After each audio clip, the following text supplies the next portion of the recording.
بسم الله الرحمن الرحيم وبه نستعين. تحياتي لأهلي وأولادي وأصدقائي وكل متابعينا حول العالم. اليوم هنرسل رسالة من سويسرا إلى وزير العدل في مملكة تونغا.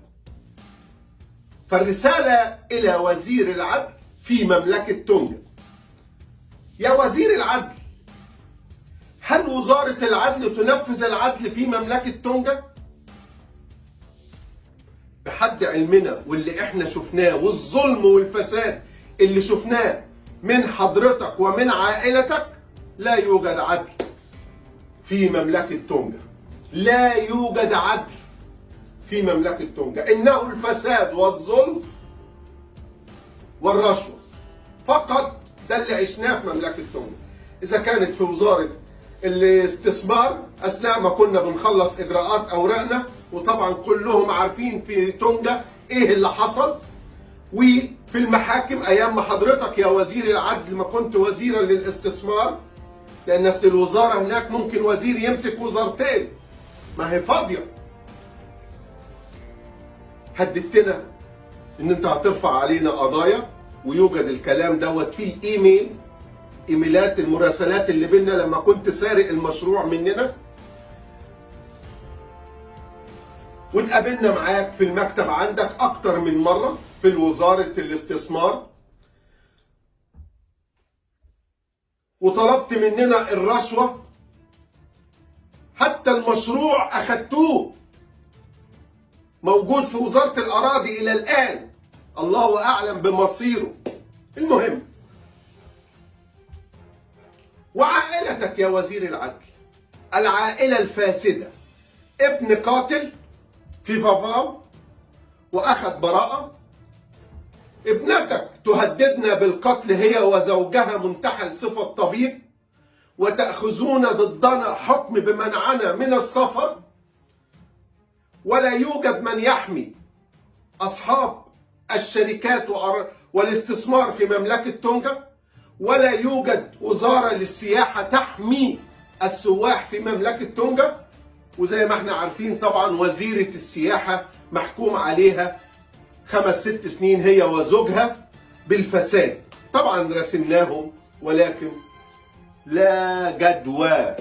لا يوجد في مملكة تونغا من ينقذك إلا بالرشوة والفساد.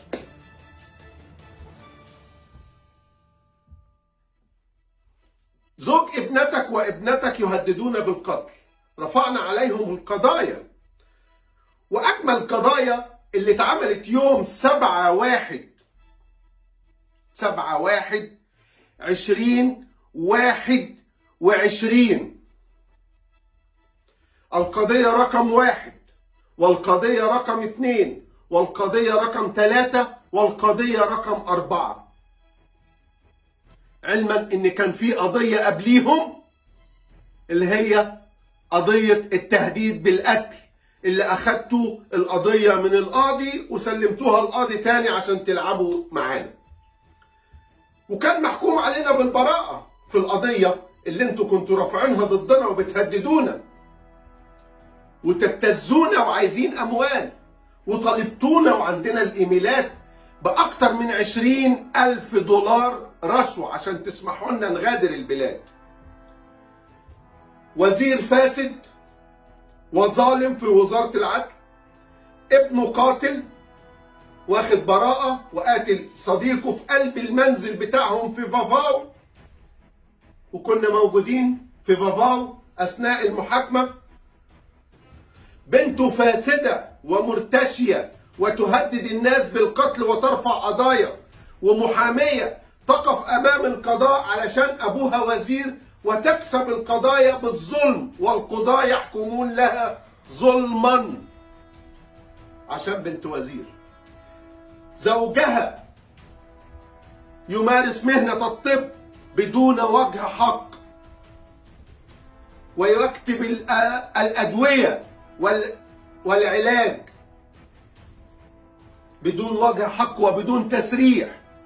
يحمل الجنسية الأسترالية ولكن لا يحمل تسريح لا في استراليا بالعمل كطبيب ولا في تونجا، ولكن وزيرة الصحة تتغاضى من أجل وزير العدل. الفساد منتشر يا ملك البلاد، فنتمنى من ملك البلاد إنقاذ شعبه ومحاسبة هذه العائلة، عائلة وزير العدل الذي لقبناه بوزير الفساد والظلم في مملكة تونجا. تقبلوا تحياتنا، وسوف نشرح لكم ما حدث لنا بالتفاصيل، وسوف نعرض عليكم أرقام القضايا. تقبلوا تحياتنا وإلى اللقاء. عربي عباس من سويسرا، ورسالة إلى وزير العدل في مملكة تونجا: من يحاسب هذه العائلة الفاسدة في مملكة تونجا؟ تقبلوا تحياتي، والسلام عليكم ورحمة الله وبركاته.